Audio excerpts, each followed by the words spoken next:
Sri Lankans police clearance இல்லாமல் visa எடுக்க முடியாது. ஸோ அந்த போலீஸ் கிளியரன்ஸ் ரிலேட்டடாக தான் இந்த வீடியோ. யூஏயில் விசா எடுக்கணும்னா கண்டிப்பாக போலீஸ் கிளியரன்ஸ் வேணும். இல்லை அவுட் சைடில் விசா வேணும்னாலும் கண்டிப்பாக வந்து மோஃபா டிஜிட்டல் மோஃபா அட்டஸ்டேஷனோட போலீஸ் கிளியரன்ஸ் வேணும். நீங்கள் யூஏயில் இன்சைடில் கேன்சல் விசாவில் இருந்தீங்கன்னா ட்ரான்ஸ்ஃபர் விசா அடிச்சிக்கலாம்.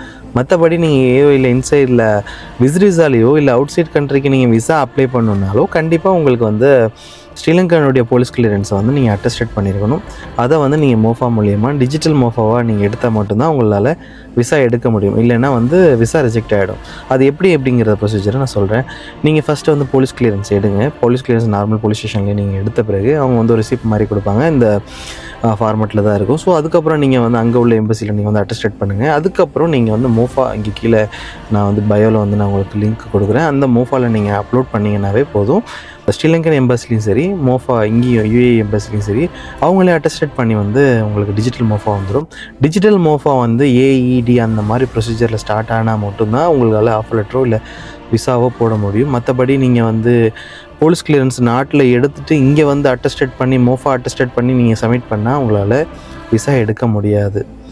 போலீஸ் கிளியரன்ஸை பற்றி ஏதோ டீட்டெயில் வேணும்னா, உங்களுக்கு வந்து எப்படி அப்ளை பண்ணுறது, என்ன ப்ரொசீஜர் வேணும், டீட்டெயில் வேணும்னா ஜஸ்ட் மெசேஜ் டிஎம் பண்ணுங்கள். நான் உங்களுக்கு வந்து அப்டேட் கொடுக்குறேன்.